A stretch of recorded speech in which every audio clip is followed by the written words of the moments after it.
BNP নেতা ফজু, তুমি ভালো হয়ে যাও। তুমি মনে হয় মরার পরে ছাড়া আগে ভালো হবা না।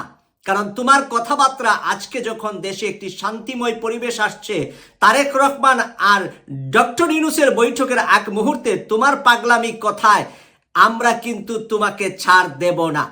কি বলেছে ফজু শুনে রেখেন। বিএনপি চেয়ারপারসনের উপদেশ।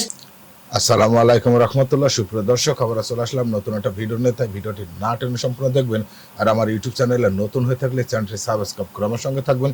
ফেসবুক পেজ থেকে দেখে থাকলে পেজটি ফলো দিয়ে আমার পাশে থাকবেন। আজকে আমরা অনেকগুলো বিষয় নিয়ে আলোচনা করব।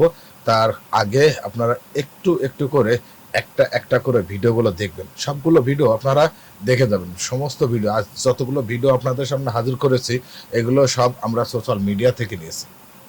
তাই এগুলো আপনারা দেখে যাবেন যে কে কি বলছে, বর্তমান দেশের অবস্থা, দেশের পরিস্থিতি নিয়ে যেসব ষড়যন্ত্র চলছে, সব বিষয় আজকে আপনাদের সামনে তুলে ধরবো। তাই ভিডিওটি না টেনে সম্পূর্ণ দেখতে থাকুন। আর আমার চ্যানেলে নতুন হয়ে থাকলে চ্যানেলটি সাবস্ক্রাইব করে আমার সঙ্গে থাকবেন। আর ফেসবুক পেজ থেকে ভিডিওটি দেখে থাকলে পেজটি ফলো দিয়ে পাশে থাকবেন। আমরা নতুন নতুন সব রাজনৈতিক ভিডিও নিয়ে আপনাদের সামনে হাজির হব ইনশাআল্লাহ। তাহলে দেরি না করে চলুন আমরা ভিডিওটা দেখে আসি। ইউনূস সাহেব যখন বাংলাদেশের সমস্ত পথ হারায় ফেলছেন, উনি পথ পাওয়ার জন্য আমাদের নেতা তারেক রহমান সাহেবের কাছে 12 ঘন্টা প্লেন চালায়া লন্ডন পর্যন্ত গেছে এবং বলছেন আমাকে একটু কথা বলার সুযোগ দেন। আমাদের নেতা তারেক রহমানের সেই যোগ্যতা, বাংলাদেশ চালানোর ব্যাপারে তার সমস্ত ক্ষমতা আছে আমি জানি। ওই যে আমি ওই দিন বলেছিলাম বাপ ব্যাগকে ইলেকশন দেওয়া লাগবে, আমার বক্তৃতাটা শুনেন নাই আপনারা? আমি বলেছিলাম সব করতে যাওয়ার সময় সোজা হয়ে যায়। এখন আবার বলছি, ইউনূস সাহেব যখন বাংলাদেশের সমস্ত পথ হারায় ফেলছেন, উনি পথ পাওয়ার জন্য আমাদের নেতা তারেক রহমান সাহেবের কাছে 12 ঘন্টা প্লেন চালায়া লন্ডন পর্যন্ত গেছেন এবং বলছেন আমাকে একটু কথা বলার সুযোগ দেন। এই 15 দিন আগেও যে ইউনূস সাহেব 6 দিন পর্যন্ত বিএনপি সময় চাওয়ার পরেও 1 ঘন্টা সময় দেয় নাই, এখন উনি লন্ডন 12 ঘন্টা ফ্লাইট চালায় বা 10 ঘন্টা ফ্লাইট চালায়, বিমান চালায় গেছে আমাদের নেতার সাথে কথা বলার জন্য। সেই কথাটা হবে আগামী শুক্রবার। আল্লাহর পবিত্র দিন সব দিন, কিন্তু শুক্রবারটা একটু বেশি। আমি আশা করব ইউনূস সাহেব সৎভাবে সত্যভাবে কথা বলবে আমাদের নেতার সাথে। এবং আমি জানি আমাদের নেতার সেই অভিজ্ঞতা, আমাদের নেতা তারেক রহমানের সেই যোগ্যতা, বাংলাদেশ চালানোর ব্যাপারে তার সমস্ত ক্ষমতা আছে আমি জানি। এবং আপনি আমার চেয়ে 9 বছরের বড়, আপনি নোবেল পুরস্কার প্রাপ্ত।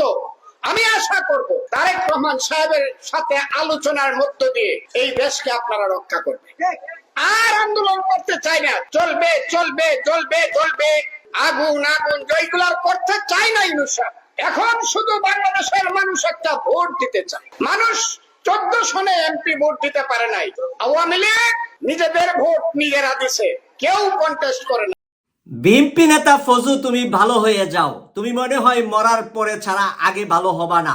কারণ তোমার কথাবার্তা আজকে যখন দেশে একটি শান্তিময় পরিবেশ আসছে, তারেক রহমান আর ডক্টর ইউনূসের বৈঠকের আগ মুহূর্তে তোমার পাগলামি কথায় আমরা কিন্তু তোমাকে ছাড় দেব না। কি বলেছে ফজু শুনে রেখেন।